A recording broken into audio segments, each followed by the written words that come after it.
নমস্কাৰ স্বাগতম আপুনি চাই আছে মিড ডে 18 মই জয়ন্ত মাধৱ গোস্বামী আমি প্ৰথমে জনাও শিলচৰৰ খবৰ কাছাৰত ধলাই আৰু কাবুগঞ্জত আৰক্ষীয়ে ঘাইপথ অৱৰোধ পুনৰ জনাইছো কাছাৰত ধলাই আৰু কাবুগঞ্জত ৰাষ্ট্ৰীয় ঘাইপথ অৱৰোধৰ কাৰ্যসূচী ৰূপায়ণ কৰা হৈছে স্থানীয় লোকে অৱৰোধ কৰে ৰাষ্ট্ৰীয় ঘাইপথ মিজোৰামমুখী সকলো যান-বাহন অৱৰোধ কৰিলে জনতাই মিজোৰামৰ বৰ্বৰতাৰ বিৰুদ্ধে ওলাই আহিল ৰাইজ ৰাজপথত টায়াৰ জ্বলাই অৱৰোধ কৰে ক্ষুব্ধ জনতাই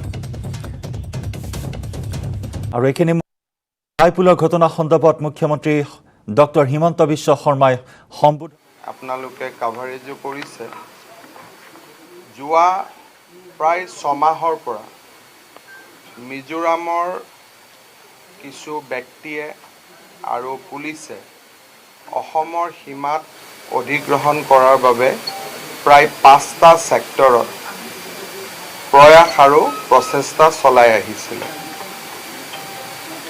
আমি বিশেষকৈ যোৱা 2টা মাহত অসমে নিজৰ সীমা যেটো সাংবিধানিক সীমা তাক সুৰক্ষিত কৰাৰ বাবে আৰু শান্তিপূৰ্ণভাৱে এই সমস্যা সমাধান কৰাৰ বাবে আমি প্ৰচেষ্টা চলাই আহিছিল মিজোৰামৰ মুখ্যমন্ত্ৰী জোৰামথাংগা ডাঙৰীয়াক মই নিজে শপত গ্ৰহণ কৰাৰ পিছতে মই তেখেতক টেলিফোন কৰিছিলো আৰু মই তেখেতক কৈছিলো যে অসম আৰু মিজোৰাম আমি সীমান্তৱৰ্তী ৰাজ্য আমাৰ মাজত এটা বন্ধুত্বপূৰ্ণ সম্পৰ্ক আছে আৰু এই বন্ধুত্বপূৰ্ণ সম্পৰ্ক আমি অব্যাহত ৰখাৰ প্ৰয়োজন যাতে দুয়োখন ৰাজ্যতে উন্নয়ন আৰু বিকাশ হ'ব পাৰে তেখেতক মই প্ৰস্তাৱ দিছিলো যে আমাৰ চৰকাৰে শপত গ্ৰহণ কৰাৰ দিনাখন যেটো অসমৰ সীমা আছে সেই সীমাক আমি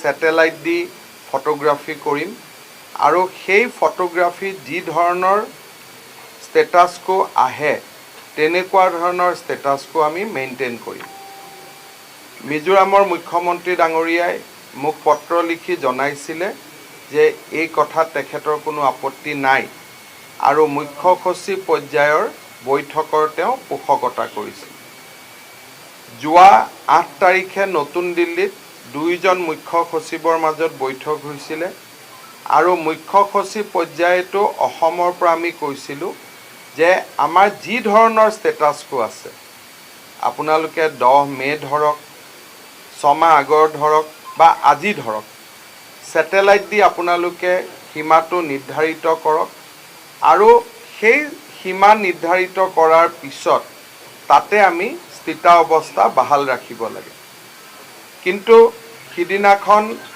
মিজোৰামৰ মুখ্য সচিবে সেই কথাত সন্মতি হ'বলৈ অস্বীকাৰ কৰে আৰু তেখেতসকলে সেই মেমৰেণ্ডাম অফ আণ্ডাৰষ্টেণ্ডিং যিখন ড্ৰাফট কৰা হৈছিল তাত তেওঁলোকে সহি নকৰে তাৰ পৰৱৰ্তী পৰ্যায়ত হাইলাকান্দি কৰিমগঞ্জ আৰু শিলচৰৰ বিভিন্ন জায়গাত আকৌ নতুন কৰি মিজোৰামৰ পৰা আগ্ৰাসন আৰম্ভ হয় অসম পুলিচে গোটেই কেইটা আগ্ৰাসন ব্যৰ্থ কৰে আৰু আমি নিশ্চিত কৰোঁ যাতে অসমৰ নতুনকৈ কোনো মাটি তেওঁলোকে ল'ব নোৱাৰে আৰু স্থিতাৱস্থা যাতে বাহাল থাকে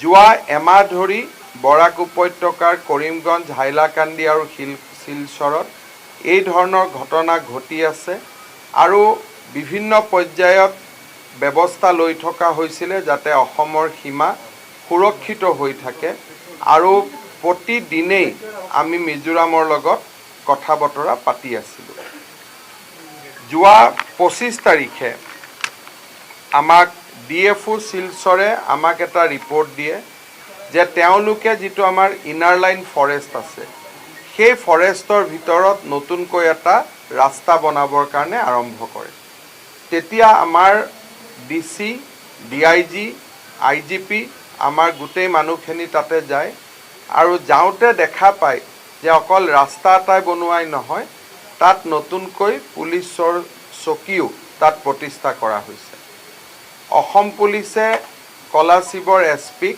সেই চকী খালি কৰি দিবৰ বাবে অনুৰোধ কৰে আৰু নতুনকৈ কোনো ৰাস্তা ঘাট নবনাবৰ বাবে তেওঁলোকক অনুৰোধ কৰে। প্ৰথম অৱস্থাত তেওঁলোকে মানি তেওঁলোকে পোষ্ট এৰি দিয়ে যদিও পিছত তেওঁলোকে আৰু চিভিলিয়ান লৈ আহি প্ৰথমতে পাথৰ আৰু বিভিন্ন ধৰণৰ বিশেষকৈ আমাৰ যিটো গুলটি বুলি কওঁ, গুলটি দি পাথৰ, আমাৰ যিটো খাজা বন্দুক বুলি কওঁ, সেই ধৰণৰ তেওঁলোকে ফায়াৰিং কৰে। তেতিয়া আমাৰ IGPয়ে কলাশিবৰ SP-ক মাতি আনি সেই পোষ্টত বহি নতুনকৈ আমি আলোচনা কৰোঁ যে আপোনালোক আঁতৰি যাওক আৰু এই পোষ্টটো যিহেতু নতুনকৈ আহিছে, এই পোষ্টটোৰ কোনো প্ৰয়োজনীয়তা নাই আৰু শান্তিপূৰ্ণভাৱে এই সমস্যাৰ আমি সমাধান কৰিব লাগে।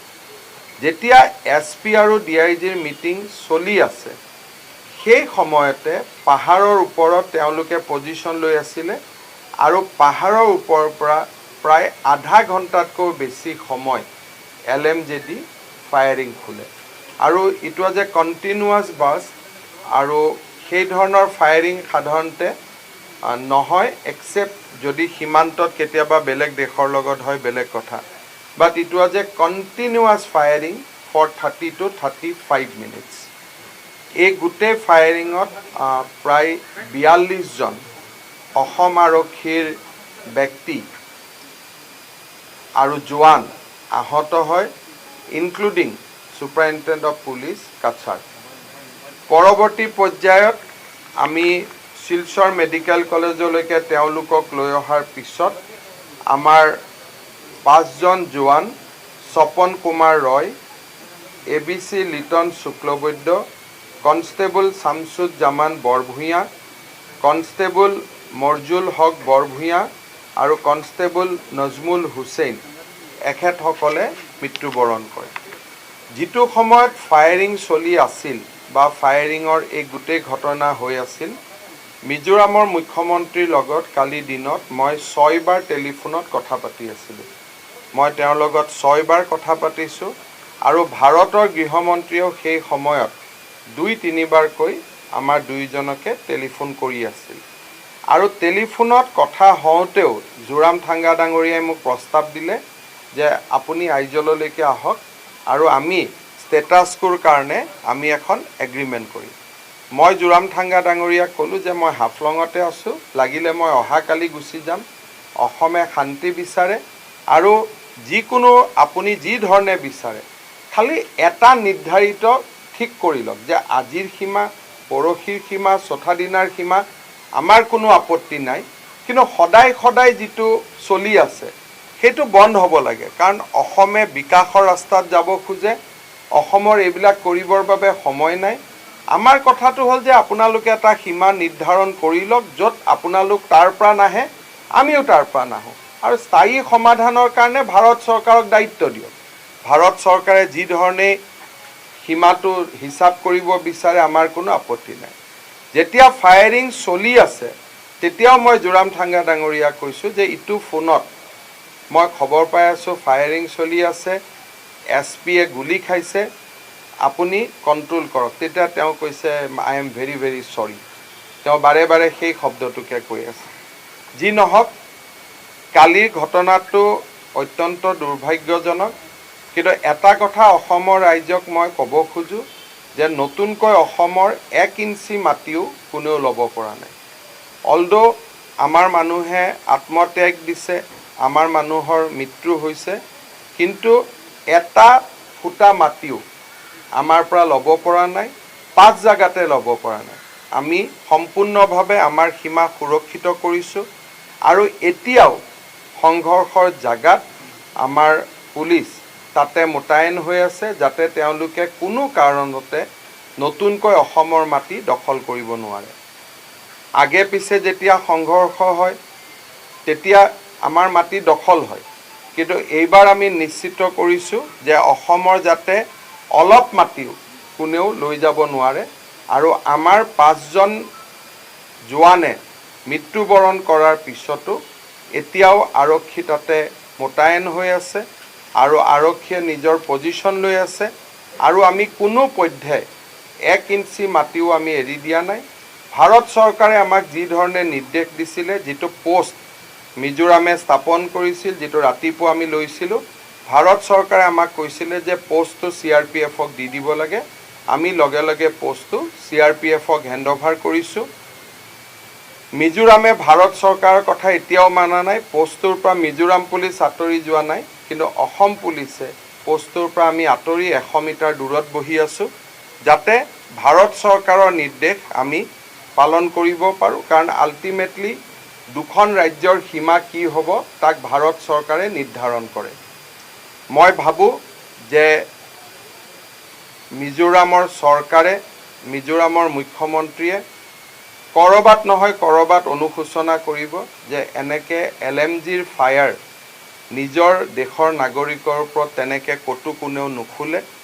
মই অত্যন্ত ক'ব গ'লে যে এইটো অত্যন্ত দুখৰ কথা যে নিজৰ দেশৰ নাগৰিকে মৃত্যু হোৱাৰ পিছত নিজৰ দেশতে ফূৰ্তি কৰা এই ধৰণৰ ঘটনাই অসমৰ মানুহক দুখিত কৰিছে, অসমৰ মানুহক ক্ষোভিত কৰিছে।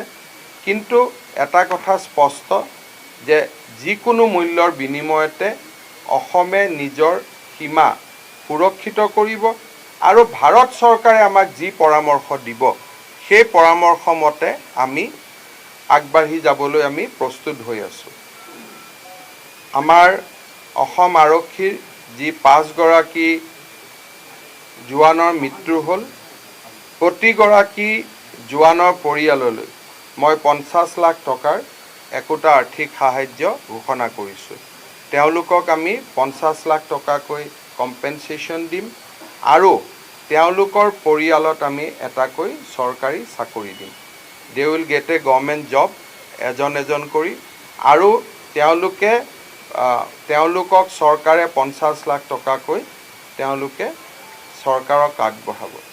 কালি যিসকল আহত হ'ল তাৰ SP কাছাৰক আমি ইতিমধ্যে মহাৰাষ্ট্ৰলৈকে এয়াৰফ'ৰ্চৰ স্পেচিয়েল এয়াৰক্ৰাফ্ট দি পঠাইছোঁ। 3জন পেচেণ্ট যি শিলচৰ মেডিকেল কলেজত কিছু অকণমান চিৰিয়াছ হৈ আছিল বাট আউট অফ ডেঞ্জাৰ, তেওঁলোকক আন এখন এয়াৰ এম্বুলেঞ্চেদি গুৱাহাটী মেডিকেল কলেজলৈকে শ্বিফ্ট কৰিছোঁ। বাকীসকলক পৰ্যায়ক্ৰমে শিলচৰ মেডিকেল কলেজৰ পৰা ৰিলিজ দিয়া হ'ব। আৰু এই 42জন যিসকল আহত হ'ল তেওঁলোকক আমি 1 লাখ টকাকৈ চৰকাৰৰ পৰা আমি সাহায্য দিম। অসম পুলিচৰ মিজোৰাম অসম সীমান্তত যিমান আৰক্ষী বা যিমান পুলিচে বা বেটেলিয়নৰ জোৱানে ডিউটি কৰি অসমৰ সীমা সুৰক্ষিত কৰি আছে, তেওঁলোকক আমি এমাহৰ অতিৰিক্ত দৰমহা আমি মঞ্জুৰ কৰিছোঁ, যাতে তেওঁলোকে এমাহৰ অতিৰিক্ত দৰমহা তেওঁলোকে পাব পাৰে। আমাৰ অসম মিজোৰাম সীমান্তত যি আমাৰ নতুনকৈ আমি বেটেলিয়নৰ ৰিক্ৰুটমেণ্ট কৰিব গৈ আছোঁ, 3টা কামাণ্ডো বেটেলিয়ন, এটা কৰিমগঞ্জত, এটা হাইলাকান্দিত আৰু এটা শিলচৰত অসম মিজোৰামৰ সীমান্তত মোতায়েন কৰা হ'ব। 1200 জোৱান, total 4000 কমাণ্ডোজ will be deployed in Assam Mizoram border। কাৰণ আমি আমাৰ সীমাৰ কোনেও সোমাই আহক সেইটো নিবিচাৰোঁ। তাতকৈ ডাঙৰ কথা যে these are reserve forest. Reserve forest ভৱিষ্যত প্ৰজন্মৰ কাৰণে যাতে ৰিজাৰ্ভ ফৰেষ্ট হৈ থাকে তাক চোৱাটো আটাইতকৈ প্ৰয়োজনীয়। অসমেও তাত ঘৰ বনাব যোৱা নাই, অসমেও ৰাস্তা বনাব যোৱা নাই। মিজোৰামৰ মুখ্যমন্ত্ৰীয়ে বাৰে বাৰে কৈ থাকে যে কোনোবা অবৈধ লোকক তাত আমি সংস্থাপন দিব খুজিছোঁ। অসমৰ ফালৰ পৰা তাত এটাও ঘৰ বনোৱা নহয়। আৰু ছেটেলাইটৰ পিকচাৰত বাৰে বাৰে ধৰাত পৰি আছে যে ফৰেষ্টৰ মাজেৰে তেখেতসকলে ৰাস্তা বনাইছে, গছ কাটি জুমৰ খেতিৰ কাৰণে তেওঁলোকে জাগা পৰিষ্কাৰ কৰি আছে। গতিকে মই মিজোৰামৰ মুখ্যমন্ত্ৰী ডাঙৰীয়াক বাৰে বাৰে কৈছোঁ যে আপোনাক কোনোবাই ভুলকৈ কৈ আছে যে ইয়াত কোনোবা অবৈধ মানুহক সংস্থাপনৰ দিয়াৰ কথা আছে। সেইকাৰণে আপুনি ইণ্ডিয়ান ছেটেলাইট বা ফৰেন ছেটেলাইট যাৰে পিকচাৰ নহয় কিয় আপুনি চাই লওক যে ডেষ্ট্ৰাকশ্যন, ফৰেষ্ট ডেষ্ট্ৰাকশ্যন ক'ৰ পৰা হৈ আছে। অসমত বাহিৰত বিশেষকৈ মানুহে বুজা উচিত যে য'ত এনক্ৰ'চমেণ্ট চলি আছে দ'জ আৰ ৰিজাৰ্ভ ফৰেষ্ট, আৰু ৰিজাৰ্ভ ফৰেষ্ট মেইনটেইন কৰাৰ দায়িত্ব আমাৰ সকলোৰে।